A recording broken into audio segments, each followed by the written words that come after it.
You're listening to LOA Recon with the Good Vibe Coach Jeanette Ma, where we dissect the ins and outs and the art and science of conscious creation, all intended to amp up your manifesting game.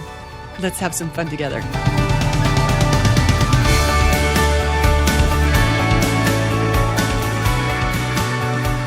Welcome and thank you for tuning in for another episode. I'm trying to decide which review to share today. I got a bunch to pick from. In fact, I got a story about that. I'm going to read this one. This was left for me on iTunes. It's titled Phenomenal, 5-star rating, and it reads, I truly love and appreciate the amazing Jeanette Ma. I'm laughing because you might not know this, but sometimes I have to edit the things you send because they are just so over the top, appreciative and loving that I can't actually read it on the podcast, but I'm just reading this one as is. I promise it says this. Her knowledge on the subject of law of attraction is well-rounded. She cites other teachers giving you a bigger, more whole picture of these laws. She is hilarious and adorable and super smart. All the goodies, exclamation point. She is inspiring, exclamation point. A joy to listen to every day. Yep, every day, exclamation points here too. Thanks, Jeanette. We all love you. Wow. Thank you, Jen Bauer from the United States, for leaving that review. Much, much appreciated. So the story I had around these is, this isn't what I'm talking about today, but just as a little aside, it's another example of how action cannot override the vibration, because I had a vibration of being frustrated and upset that I was missing podcast reviews y'all were leaving for me on iTunes, because sometimes I would just forget to check, or I'd forget how to check. I couldn't find my way back there very easily. I know that sounds like a thing that shouldn't be hard, but sometimes it was for me. Maybe that was a receiving issue. I don't know. But then I ran across a service that said, hey, you never need to worry about missing another review. Because I felt bad when I wouldn't acknowledge them. It's not just that I wanted to know about it, although, hello, that too. But I didn't like the thought that people know I acknowledge these kind comments and theirs goes ignored. Oh, that bothered me. It bothered me a lot. So then I saw a service that they would inform you. It would let you know as soon as immediately someone left you a review. So no one would felt ignored again. Oh, I thought that's great. That's money worth spending. So I signed up for this service for the year. And as soon as I did, it was like, no one left me another review. I still got emails and blog comments and Facebook messages. So there was that. But all the reviews on iTunes came to a halt immediately. And I was like, well, dang. Oh, well. And then months pass. I finally get an email from the service. I'm like, yay. Oh, the email says you have no new reviews. I'm like, oh, so rude. Why'd you have to tell me that? That's rude. But it also said how many ratings there were. And there were a lot of ratings. There were more ratings than I remembered. And I thought, well, there's that. So I clicked to go check. And guess what? There were new reviews. There had been new reviews all along. And I knew that was me, that was my vibration, because I had the vibration activated of not wanting to ignore the acknowledgments coming from, positive acknowledgments coming from listeners. And here I was, still with that vibration, because action cannot override your vibration. And then I got an email from the service a couple days later saying, oh, hey, it turns out there was a glitch and we weren't able to email, our emails weren't getting through or something like that. So they acknowledged and apologized. But I totally knew this was my vibration. And yet another reminder to manage the vibration. Don't just go to the action to get what you want. Hello, girl. Okay, that's not what I'm talking about today. Anyway, thanks, Jen, for the fabulous review. And you know what? Everyone else who left me one, I am going to record some extra podcasts so I can get caught up. All right. This episode, I wanted to share about making smart and healthy and supportive conclusions about life and what's happening in your version of it, because we've all got more wiggle room in that than we're probably giving ourselves. So let's start with sometimes these are the tricky ones, the challenging circumstances where you're not sure what you're seeing, like, is it this or is it that? The illusions, the optical illusions I'm talking about, like, is it a man walking away, or is it a dog running toward you? Is it an old woman's face, or is it a young woman's body? Is it a blue and black dress, or is it a white and gold one? You know the ones? Is the dancer spinning to the left, or is it spinning to the right? Okay? Right. Those are kind of fun, right? Because if you spend a minute with them, you can tell it's both. She's spinning to the left and she can spin to the right. The dress is blue and black and it can be white and gold. Or you can see the old woman's face and the silhouette of the young body.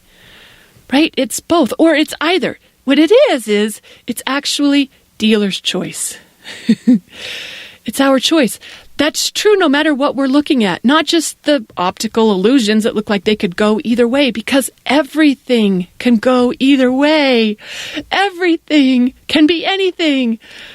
The way Abraham puts it is, every moment contains everything, and it's just a matter of what you choose to pull out of it.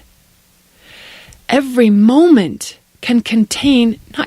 does contain everything, and it's our choice what we pull out of it. So nothing needs to change in order for me to see this differently. I can see it differently with what I'm looking at right here. I watched a movie. Oh my gosh, this movie was something else. I think it was called The Rover. I do not know the main actor's name. He was amazing. They were all pretty amazing.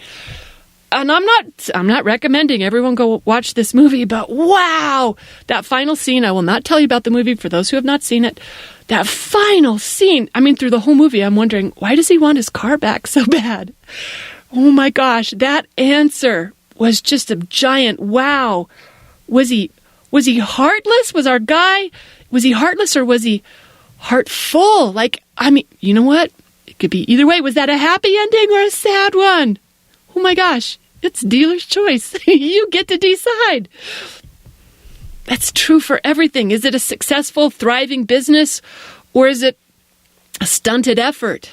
I've been doing six-figure business since almost the beginning, a year or two into it, but it hasn't cracked seven figures, and there are plenty of people in LOA world who have never run across my work. So what do I call that? Is this a win or a miss? Am I nailing it, or am I failing at this? What I decide has everything to do with what I do or don't allow to unfold next. And what I decide, that also dictates how I experience this present moment, let alone what comes next. Is it a happy, authentic, rewarding relationship, or is this just a wrong turn on the way to true love? How many men do I have to run through before I learn to decide this is my dream come true lover? This is the one I can be happy with. Okay, I don't really believe in the one, but maybe I could let him be one of the ones or the last one. Or maybe I don't have to know. Instead, I can just decide to fully enjoy this one, however long we have together. Is this a thriving, healthy body, or is this a physical entity in decline? Oh boy. I can see both of those. I can be both. I can be either. That's why we're starting Body Alchemy at GVU. I want to get better at seeing what I prefer. Because I can see that dancer spinning right and I can see it spinning left when it comes to this subject. I can see it both ways. And my body's listening to whatever I decide. It's dealer's choice. It's not like it's legitimately one or the other that everyone should agree on if they're seeing it right. It could be anything that we choose because you are making this up. So what do you choose? It reminds me of Sean Galloway's song. I think it's called I Choose Love. It's a delightful song. I do recommend that song. It's all there for us to choose from. I'm meeting up with an old friend, an old flame later this week. And there are all sorts of ways I can tell our story. I could tell the story that it was wrong timing and it wasn't meant to be, it was close but not quite, or that it was so heartbreaking, this is the one that got away. Or I can tell it that this is how our true love unfolded. This is what it looks like when it's working. We've been true friends to each other from the start, supporting each other's happiness however we could and enjoying it thoroughly. Maybe there were a few days where that wasn't the case, but mostly this is a win of a relationship. I could tell it either way. Was it a happy and successful gig you had with that cat or dog that only lived to be a few years old? Because normally I don't call it good unless I get 16 years with a cat. They don't have approved exit until they're at least that old. And I'd prefer 20 if they're a good cat. But you know what? Could this be perfect when they make a much earlier exit? Oh my gosh, or that Siamese mom. Remember that feral Siamese mom and Tabby that I've mentioned them before on old podcasts. It's been a while. But they were ferals that I fostered. I kept them inside for a year before I gave them I thought they'd have acclimated. No, they didn't stay.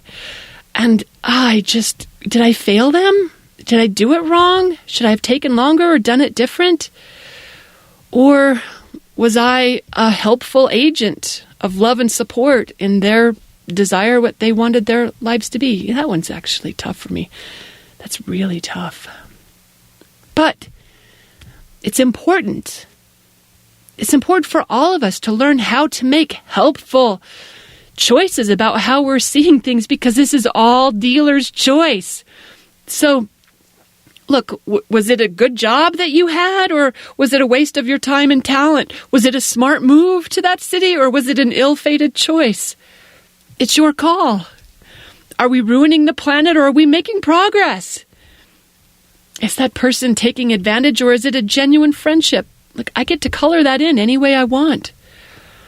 It's worth remembering that when it comes to interpreting or deciding or concluding what's what, that it's always dealer's choice.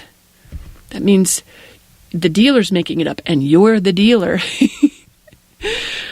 So if you think you don't like the hand you've been dealt, you're not just stuck on the receiving end of whatever it seems is coming your way, because you're the dealer. It's your call.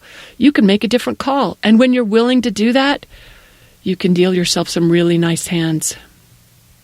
So the next time it seems like you're looking at a hand of crappy cards, remember, it's dealer's choice. You get to decide what this is. Thanks for listening, everyone. Hope you got some inspiration here. Happy manifesting.